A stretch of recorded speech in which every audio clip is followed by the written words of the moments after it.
So nowadays people upgrade every 3 years or so. So for those on the iPhone 13, you may be thinking of upgrading to the iPhone 16, and so should you? Well, let's delve in. Beginning with the design, the 13 for the most part looks like every standard iPhone we've had for the last few years, with the flat sides and the notch. But the 16 has the new design language introduced with the 15. You have rounded corners now, which honestly doesn't make a huge difference, but yes, it is slightly more comfy in the hands. However, more importantly, we have thinner bezels with the fancy dynamic island, and also matte finish on the back. Now I know I did criticize the island back when it released with the 14 Pro, and it's still not a must-have feature by any means, but I can't lie, Apple is baking in some really cool animations with the island. Just look at how awesome Name Drop looks. I'm a sucker for some sick animations, and so whilst you could live with the notch right now, it will continue to become more and more dated as developers play around with the island for their applications. Also, the camera module has been redesigned on the 16, which sets it apart from the diagonal camera layout that was introduced with the iPhone 13, and I must say it looks very nice. You know what else would be nice? Subscribing to the channel, of course. I would greatly appreciate it, and it would bring you the latest about Apple right to subscription box, so please consider it. The button is below. Now, those who use a case probably won't care about this, which is 99% of consumers now I think about it, but anyways, the 16 has a silky matte finish on the back compared to the 13. This was introduced last year, and was very much a welcome addition to the regular iPhone that gives the new 15 and 16 a slight premium edge, and I definitely do not miss how much of a fingerprint magnet the older iPhones used to be with their glossy finish. Though, as I said, this very much is an aesthetic change that adds no functionality whatsoever, and talking about pure aesthetic changes, I much prefer the colours we have with the 16. Just look at how punchy and vibrant the ultramarine and pink are, the teal shade also looks very snazzy, and thankfully Apple has finally gotten rid of the horrible midnight and starlight finish. I don't want my black to have a tinge of purple in it, or my white to look kinda creamy. I just want it to be classic black and white, and that's what you're getting with the 16. However, one colour we've always had on the regular iPhones in the past is missing once again with the 16, and that's product red. Apple killed this off last year with the 15 series, and unfortunately did not make a return this year. The 16 gains the action button from last year's Pro phone, and I much prefer having this compared to the mute switch on the 13, since it's user programmable, which means you can set it to do pretty much anything you want. There's also camera control on the 16, which Apple refuses to call a button, but it kinda is. This, as the name does suggest, lets you control the camera, who'd have figured, so you can zoom in or out by swiping on it, and also gives you quick access to camera features. I must say there's a learning curve, and I haven't found myself using this very much right now, but it is an upgrade regardless. And last but not least, we have USB-C on the iPhone 16, which was introduced last year. I'm sure this alone will be a reason for many to get the 16.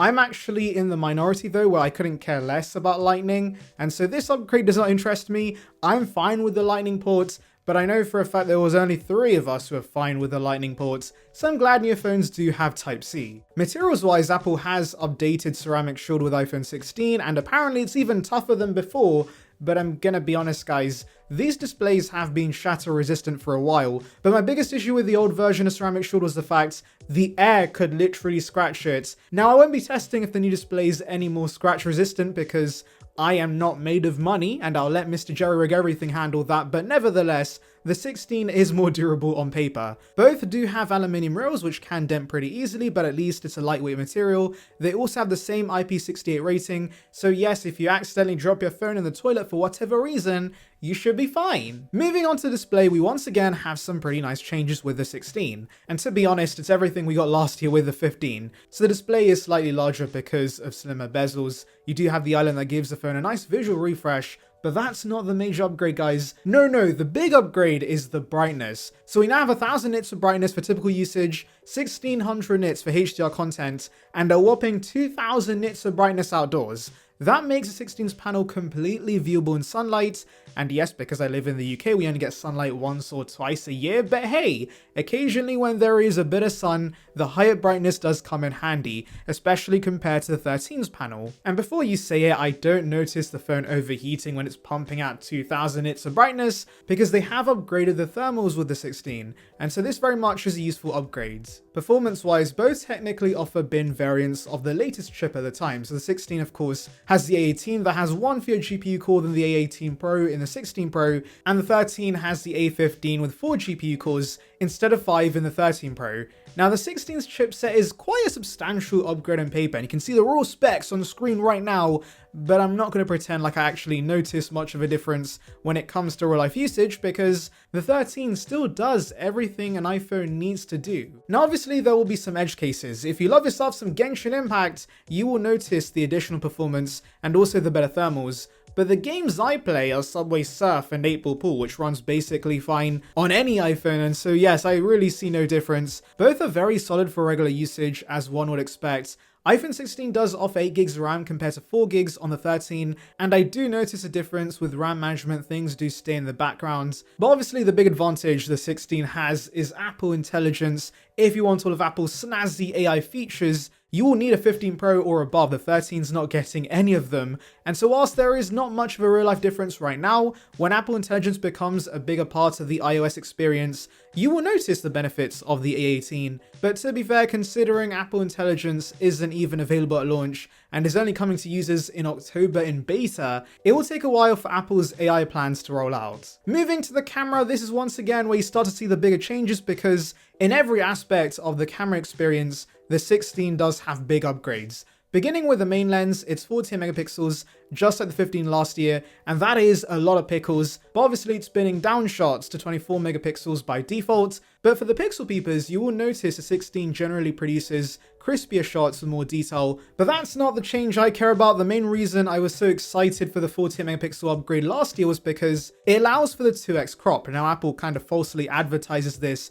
as a 2x telephoto.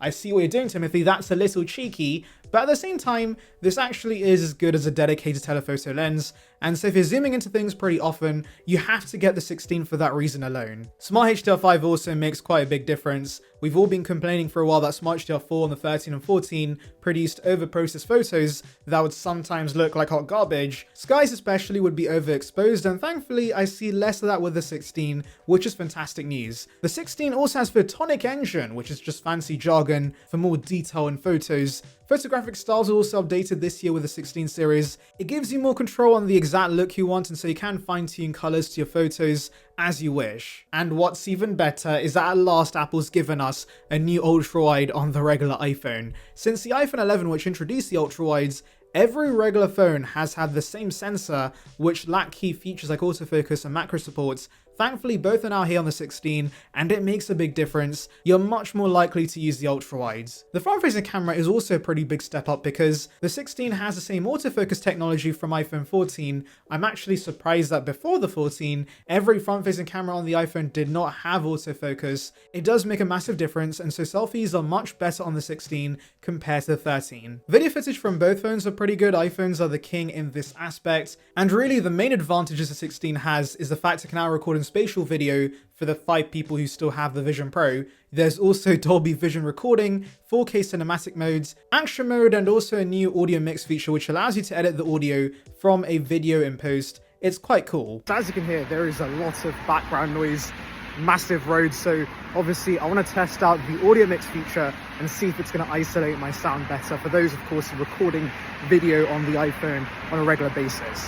As you can hear, there is a lot of background noise, massive roads, so obviously I want to test out the audio mix feature and see if it's going to isolate my sound better for those, of course, recording video on the iPhone on a regular basis. Also, I mentioned last year we got next gen portraits, where the phone automatically collected the data needed for portrait modes, and you could turn most photos into portrait in post. And that is another advantage the 16 brings over from the 15 that the 13 lacks. Now the iPhone 16 does pack a slightly newer modem inside, but I haven't seen much of a difference in terms of Wi-Fi and 5G performance. Both are rock solid. You do get the U2 chipset in the iPhone 16, which does come in handy for some new features like precision finding for Find My Friends. The 16 also supports newer Bluetooth 5.3 and Wi-Fi 7 standards. So for example, if you have a router that supports Wi-Fi 7, you can take advantage of higher speeds. Also, I will mention for those in the US, the 13 was the last iPhone to have a physical SIM card slot, so if you upgrade to the 16, do remember you have to use an eSIM. If you want peace of mind, iPhone 16 does offer emergency SOS via satellite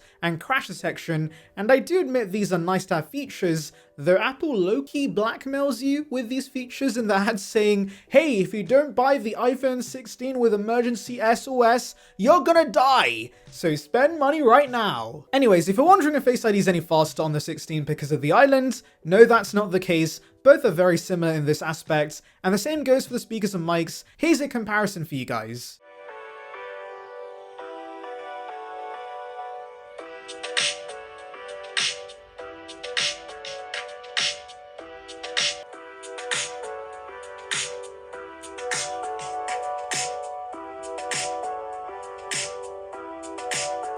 So here is a mic test on the iPhone 13, let me know how this sounds. And here's a mic test on iPhone 16, so let me know how this sounds. Finally, coming to battery life, Apple on their site claims the 16 offers 3 more hours of video playback and 5 more hours of audio playback compared to the 13. And in my testing, the battery life is slightly better. To be fair, the 13 was already great endurance-wise. Both phones get me around 7 hours of screen on time with a brand new battery inside. But yes, the 16 is ever so slightly better. I'll take those improvements. I'm guessing it comes down to the efficiency gains with the A18. Though I will mention, for those who care about battery lifespan, you can of course set a charging limit and see the cycle count on the 16, which some might appreciate. Now the wide charging speeds are exactly the same between these phones, despite the 16 having USB-C. The 16 even has the same USB 2 transfer speeds as the Lightning, which is a little embarrassing, but you do get 25-watt MagSafe, which charges the phone up to 50% in 30 minutes. That's very nice. Also, the 16 does officially support Qi 2, but Qi 2 technically is the same as MagSafe, so both are going to support a wide range of magnetic accessories. So that's all the main differences, guys, and overall I think the upgrade to the 16 is totally worth it. You're getting the more future-proof chipset, camera upgrades, design changes, and the brighter display. If, however, you don't care about Apple Intelligence, I will say you can also consider the 15 because the 16 does share a lot of features with that. However, don't feel pressurized to upgrade. If your 13 is still working just fine and it's doing everything you need a phone to do, then of course, keep using it. But if you're ready to upgrade, the 16 is a great option. If you're cross-shopping between the 13 and 16 for whatever reason, I will say the 13 has become a great deal on the used and refurbished markets, and for those who want the basic iPhone experience, it's a great option, but the premium for the 16 is worth it for the substantial upgrades it offers. I'll leave a link to buy these phones below. Anyways, let me know your thoughts in the comments, make sure to like and subscribe for more content like this, and thank you for watching.